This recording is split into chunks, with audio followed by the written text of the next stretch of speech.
Hi everybody, this is Liza, librarian at Brunswick Community College. This is a quick video to show you how you can book rooms with us. Starting from the library portal, otherwise known as the library homepage, if you scroll down, you'll see these quick links right here. So we can book the conference room, the multipurpose room, or the study room. This is our self-service access. Of course, you're always welcome to just call, email, or come directly to the desk, and we're always happy to book appointments for you with the rooms if you don't want to deal with the system at all. But for those of you who are used to the system and want to go it alone, I'm going to show you how you can do that most effectively. So I'm going to click on the conference room, and then you'll see some more of our policies right there. The default is that day that you're wanting to book. If you wanted to choose a different date, you could. So I could look ahead to Friday, tomorrow, for instance. And if I see red, that means that the room is already booked, so I can't choose that. But I'm wanting it for 11 o'clock tomorrow morning, so looks free. I'm going to click on that, and by default, it's going to give you the full time, which is 2 hours. If ever you need to make any adjustments, we can do those for you, but otherwise, feel free to take the full 2 hours. It confirms your slot right down there. If all looks good, I can submit the times. It's going to bring me to the terms and conditions of the room. If I need to read through those, click continue.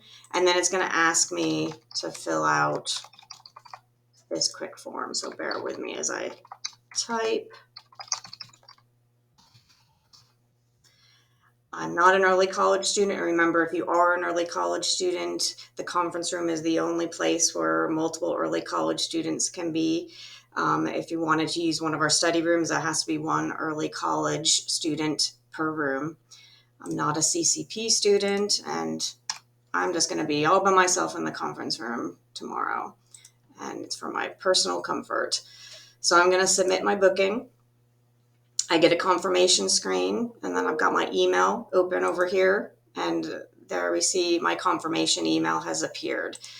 This is important. You're going to need this confirmation email, particularly if you want to cancel the booking. It's a really good practice to cancel your booking if you're not going to use it, so that space is then made available for somebody else who might need the time in a room.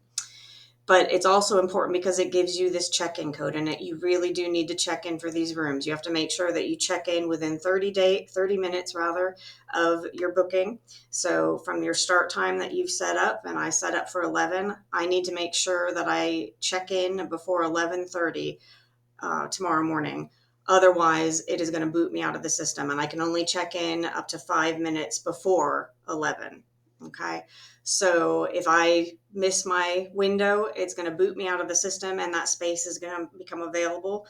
You're going to go back to the room and think you have it, and then somebody else is going to come behind you and book it, and they will have the access to the room and you won't. So you really do want to make sure you get into the habit of checking in. You need this code. You can either click on this link and it will bring you to the form, and then you would input, copy and paste, or type in that check-in code.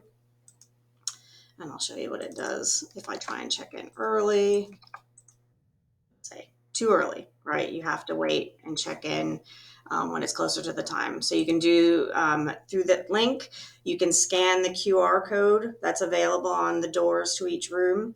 And then it'll bring you, the QR code will bring you to this page, and you need to input that code. So, make sure you have access to this email, or you jot the code down somewhere. Or you can stop in at the desk on your way to the room and say, I'm checking in for my room now, and we'll look you up in the system and check in for you. Okay. Let me go back. I do just want to show you too that if you, another way to access that check-in page, if you don't have a phone to scan the QR code, or you lose the email but you know your code, you can click under the resources menu, click on room reservations, and then the check-in is right there. You're not required to check out, although if you are going to be checking out significantly early, it does help if you can check out either at the desk with us or via this page, just so that space again can be available for somebody else. We hope to see you lots in the library this semester using our spaces and our resources. If you have any problems, please don't hesitate to come talk to us at the desk, send us an email, whatever works best with you. All right, thanks so much.